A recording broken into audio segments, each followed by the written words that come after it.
Picture this. Your wife recently died from a terminal illness. The silence rings in your ears when you wake up, eat, sleep. You grieve alone. Then a dog arrives at your doorstep. Hey pooches, aw, look at the little doggy. It's from your wife. Now you see hope and a chance to get through this tough time. Unfortunately, that doesn't go to plan. Now you're gonna get who did this to you and kill any and everyone in your way. Your rampage is fueled by aching grief and deep seeking for revenge. Whatever's about to happen in the next few days, or few movies, awakens the beast you thought you left behind years ago. I'm talking about John Wick, by the way. Not you. His style is as loaded as his character. A fighting style I've broken into two parts, with everything beginning and carried out by a quest for retribution. He was retired, happy, he left that world behind him. Nothing that's about to happen would without this defining moment. Killing his dog is the plot of these movies, and is constantly mentioned by the characters. Just a fucking dog. Just a dog. Please. You shot my dog. I get it. So these action scenes are fueled by a blinding rage, trying to fill a bottomless pit, leading to him returning to his old ways, to bring back the Baba Yaga. Vigo, the father of the dude who killed his dog, sends as many people as possible to John Wick's house. He's ready for this, duh, and when the intruders get near, he takes action.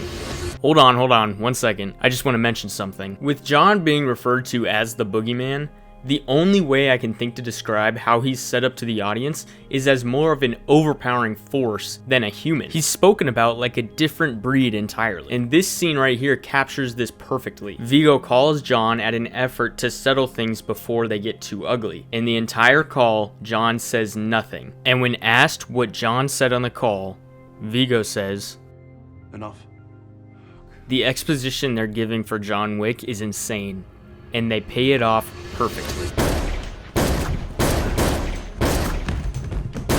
Dang, alright, that was 4 seconds and already 4 people are dead. Okay, notice how every single bullet he fires has a purpose? Each bullet is clearly choreographed precisely to bring the realism in incapacitating or killing his opponents. The depth they go for these action scenes in these movies is insane. And see how quickly he sends 4 people to paradise? Imagine being this guy on the ground seeing all of this go down and then pop, blackness. And he does this to everyone. It gets to a point of how many people has this dude killed? Now I say all this to bring me to the first part of Wick's expertise.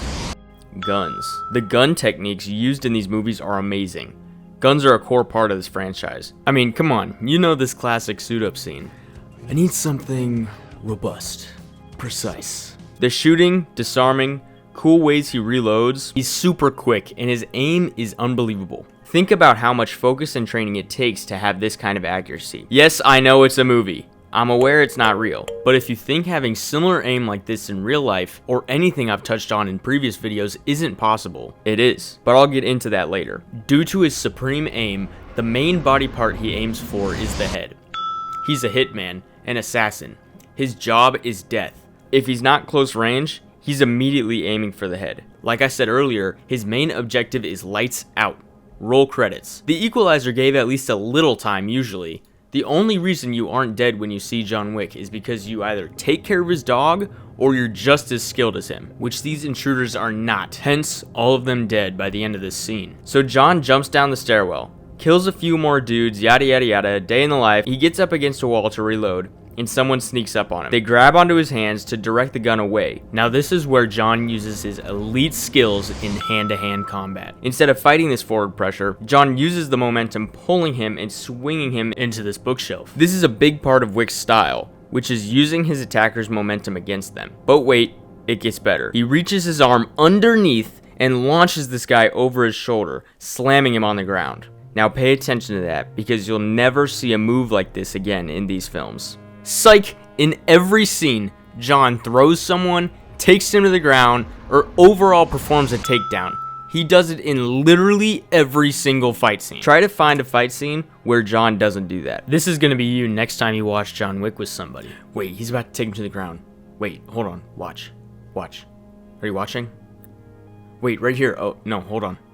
Yes, right there. I knew it. I told you. His type of takedowns come from 2 main martial arts, jiu-jitsu and judo. From what I understand from the 2 arts, judo takedowns or throws are more explosive, looking to end the fight at the takedown, whereas jiu-jitsu tends to be more of a transition into ground control, and these are typically more conservative than judo. John does both, but in terms of fun, exciting moves to see in action, he's more explosive with his throws. But with jiu-jitsu, he tends to take it to the ground a lot, especially if his opponent is more skilled, where it'd be harder for John to throw them so hard or so far. So after we saw the first takedown of many, Wick notices someone else and pops their brain before coming back to his attacker and doing the same. This is something he also typically does, is he combines hand-to-hand combat with his firearms usage, using a hybrid style called gun fu, which is really just a movie term, by the way, originating from Hong Kong director John Woo. If you've done so much as a Google search about John Wick, you probably already know this. The techniques in these movies are centered around this gun fu. I like a lot of the scenes where he's dealing with someone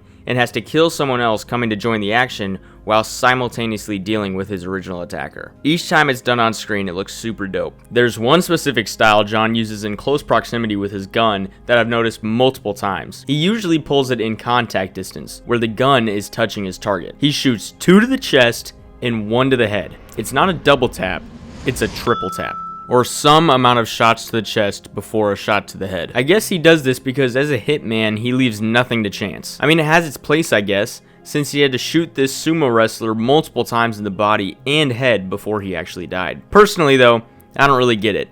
Seems wasteful if you're going to shoot the head anyway. When I first watched John Wick, I thought, how does he not reload more? Someone's not counting. It could also be to stun his opponent in the chest so they wouldn't block the shot when he goes for the head, since he's in such close distance. I'm not sure, but John does this a lot. It's a core part of his style with Gun Fu. Now Wick shoots the next guy, runs at him and grapples him with his legs. This is a super cool move. I was blown away when I first saw this. It's very fluid. And at the peak of his jump, he shoots the guy through the bookshelf and rolls into the momentum to end up on top. He kills them both and then he moves on. So this move, super sick, really advanced. But could you do it? If you watch my first 2 videos, you may think I would say yes. And I want to touch on it because in my past 2 videos I've argued that watching action movies is great for studying and teaching yourself self-defense techniques. Right, so I saw John Wick do this, therefore I can do it too. I understand the controversy. I'm not saying you can watch a movie and right after say, I can do everything in this movie. Though, there's many moves used in these movies that are simple and doable by anyone. You don't need to be in shape or train really hard to understand basic self-defense. Does training help? Duh. But the basics are the basics. Joint locks, weak points, painful areas. It doesn't take a triple baconator takedown to understand simple disarmament and leverage. I'm not saying these moves aren't effective. Quite the opposite, actually. But mastering your mind is arguably more important than physical fitness. Studying the moves is not about the fact that these characters win every fight, it's breaking down what did they do in each part of the fight, and then seeing how you would be able to use that in real life. Let me give you an example from my first video of the thought process through this analysis. Okay, so Bourne took down 3 guys in 5 seconds. Let's look deeper. Okay, he uses a throat chop on the first guy. That's smart. To end a fight immediately, use a throat chop. It's very effective and doesn't do that much damage. Okay, next move, a wrist lock. Alright, well he does it behind his back, that's pretty hard to do. But twisting the wrist this way does immediately get someone to submit. Okay, that's good to know. Alright, he pulls in the next guy and uses that momentum to slam him on the ground. That looks like it takes a lot of strength, but I could use his momentum with maybe a more basic move, like planting my foot and him tripping over it, kind of like how John Wick does right here. And then I'd be able to take him down. Okay, that makes sense. Everything can be broken down into the basics. And not every scene is going to work in real life. Look, Robert disarms this gun, but if you watch the slow-mo, the guy kind of just lets go. Alright, but Robert twisted the gun towards grip being the weakest. That's something to think about. For this though, there's a lot of people in the room, the gun is very likely to go off.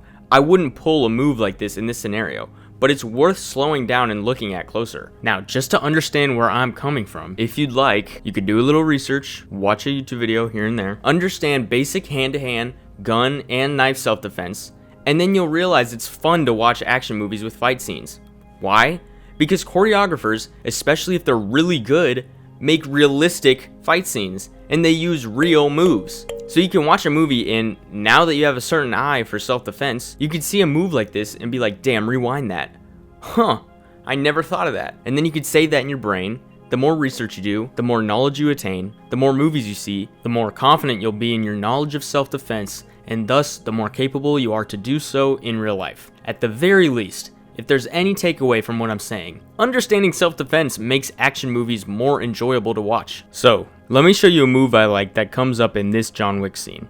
After this move, he shoots his last 2 bullets and flings the magazine out of the gun. Stops the intruder's arm, hitting him in the face and the nuts before pulling him down and throwing him through the window. Finishes reloading and moves on. Next person comes, and while struggling with him, he shoots another intruder, just like how I was talking about before. Flings the gun out of his hand and throws him onto the counter, using his hips to create more power, giving the intruder some airtime. Then, here's the good part. The next guy comes and John takes his wrist at arm's length and rotates his whole body to lock it up and fling him over his shoulder. By the way, that's 4 times John's performed some kind of takedown in the past 35 seconds. But this is the move I'm talking about. Grabbing the wrist, rotating the entire body inward to lock up the arm. If John was just trying to subdue him, he could just keep applying force on the locked joint. But I guess this works too. But sometimes he's actually got himself in a good position over his opponent and decides to throw him, basically releasing his control, so he has to regain it. It happens here. This guy goes for a knife while John kills the guy on the counter, and this creates another really hard struggle when it could have just been handled when John had his arm locked up. But for him to defend himself against a knife, it ends up in this situation. John holding the guy's arm while the guy's trying to stab him. Typical movie knife standoff. Something these movies always show is knife defense, and the knife never even gets a scratch on anyone until the very end. If you're defending yourself from a knife, first plan of action, run. But if that's not possible, or you're just feeling yourself that day, just know you're going to get cut. That's okay, but attempting to disarm a knife and expecting to walk away with no scratches is highly unlikely. In this sequence, control of the knife changes a few times. The intruder's swinging it, then John's got his arm. It's a really slow burn until the very end when he finally gets killed. Usually though, if it's this situation, which is pretty common, there's many ways to disarm the knife. Bending back the thumb to open the grip, swiping down on the knife towards where grip is the weakest. Yes, there's other ways, but this intruder and John Wick are highly skilled. So if you're in this situation, just make your peace with God. After John killed the last guy, the police come to his door. Evening, John. Evening, Jimmy. Hey, Ron. Hey, Billy. And he just lets him go, because of course, you know, the police know about the boogeyman, they're not going to intervene. This first fight scene is really great though, especially the last part. This scene was just the first though. John Wick is known as being a one-man army, able to take down dozens of people coming at him. There's like a million scenes of him doing this, but my favorite one is at the beginning of the second movie when he's coming to get his car. He already got a new dog at the end of the last movie, and now he needs to get his stolen car. There's an exposition dump about the Baba Yaga from this guy's uncle. It's not just a car. It is John Wick's car. John very sneakily finds his car and just hops in. He starts it, and people hear him, so he puts it in overdrive. 4 cars ding him up a little, but he keeps going. There's not a lot of car scenes in this franchise, but they're pretty cool nonetheless. Nowhere near as cool as the fighting, but I like them personally. Like here, he spins around to hit this guy into a pole. That was pretty sick. Anyway, John finally gets out of the car by his own free will, and then his attackers run over. There's one specific thing John really emphasizes this whole fight. This technique is so advanced, I don't know how the choreographers came up with it. To stay on top of multiple guys trying to kill him, John decides to go with crushing their manhood. He also performs a takedown on every opponent in this matchup, so I'll leave a counter for both until the end of the scene. So he starts off hot, just boom, and then an absolute crusher. A clap to the ears and right back to Jewel Osco. To finish it off, he gives a throat chop. It's safe to say this guy got his bell rung. In my opinion, the throat chop would have been enough. The rest was just cruel. First guy wants seconds, but another blow to the jugular puts him down. This guy wants more too, who knows why, and John flings him like a ragdoll and sits him down. He gets hit by a car, and the amount of times they've scripted Wick to be completely ran through and he just gets up is a bit much. First guy comes, and I'd like you to guess real quick John's first move. Correct. He deals with the next guy. Look at the first guy. Takes him down, and John, dude, get the equalizer in here. He's literally on the ground. This is not necessary. Alright, next guy pulls up, and John tries to whip him down by his collar before throwing him down for a second time. By the way, this move is dumb. I don't know the name of it. A whip down? A double collar drag? Unless you're wearing a suit or a gi, the shirt's just gonna rip if you try to whip someone down like this. John kicks at his shins, which is very painful by the way, and takes him down for a third time. very smoothly this time. A car comes at him and he narrowly dodges it. He comes out and gets his leg caught and tossed. Juggernaut runs at John and flips him down. That's 4 jewels shattered and 6 takedowns, including the one from the Juggernaut, in just this little bit of fighting. He walks mysteriously before having his legs taken out by bullets. John's had a gun on him this entire time. He just wanted to bust a couple balls. He declares peace with the uncle, Mia, and dips in his car that's somehow still running. So, kicking in the balls. Honestly, not the best practice in real life. Yeah, it'll put a guy down for a few seconds, but really it's just gonna make them angrier. And if you're surrounded, it's gonna make everyone else angrier too. And if you care about it, it's a pretty dirty move to do. It's more of a last resort kind of thing. And if you've seen my other videos, you know I like the throat chop. Puts them down for a while, it's quick, and escape is much easier. Despite the fallen soldiers, this was a great scene. You may have noticed in these first 2 scenes, there's not a lot of cuts in the action. Something really great about these John Wick movies is there's a lot of long, uninterrupted fighting scenes. Don't get me wrong, The Equalizer and Bourne are super cool to watch, but John Wick is special because these fights are long and don't have quick flashy cuts from angle to angle. Like this part right here, there's no cuts at all. How long do you think it took to finally get this shot right? Now imagine doing that for several fight scenes over the course of 4 movies. How does Keanu Reeves have to train for that? Well, he worked pretty hard with choreographers before they would start the next movie. Keanu worked for months and months training for every John Wick movie. And with each movie getting crazier and crazier action scenes, and Keanu Reeves getting older and older, the intensity of his training has grown a lot for him to keep up. To portray John Wick, he had to literally become him, which is why the moves done in these movies are so advanced. Look at this clip of Keanu in gun training. The title of this video is No Misses. Does this look familiar? The reason I'm mentioning all of this, no cuts in the scenes, Keanu's training, is because all of it beautifully comes together in this amazing fight scene against this guy. This scene is from John Wick 2. In the first John Wick, he's the attacker. He's the one on the hunt. In John 2, a major portion of it, he's the one being hunted down. This is because he had to kill this lady, and her security guard, this dude, is now avenging her. So after John killed who knows how many people in the catacombs, this guy enters the scene like this. They shoot at each other a little bit before John sweeps over the car for this tackle. They get up and John disarms him by pulling the arm as far away from his opponent's body as possible, then rotating the gun out of his grip. See, he doesn't pull it out directly this way. He grabs around the hammer and flings it this way, easily knocking it out of his hands. There's 3 fingers gripping the gun this way, and only the thumb holding it this way, which is why that is where it grips the weakest. That's the direction to disarm. Couple punches thrown, and then a takedown. John backhands him and starts running away. And this next part's one of the best because it takes away from the precise and hitman nature of these guys. And instead, they just become animalistic, trying to do as much damage as possible to each other and basically killing themselves as they do. Like they are exhausted at this point and trying to do as much as possible to kill the other. Being that tired leads to drastic measures like this. Do you know how hard these steps are? Like their bones have to be broken and they just keep going. He almost misses John here, which would have led to him flying down alone. Okay, they get back to brawling. He twists John's arm this way, but he probably could have twisted it further into a classic police arm lock. John catches the leg and knocks him down, but this guy uses that momentum to rotate it further, putting John down, and almost gets him into an arm bar.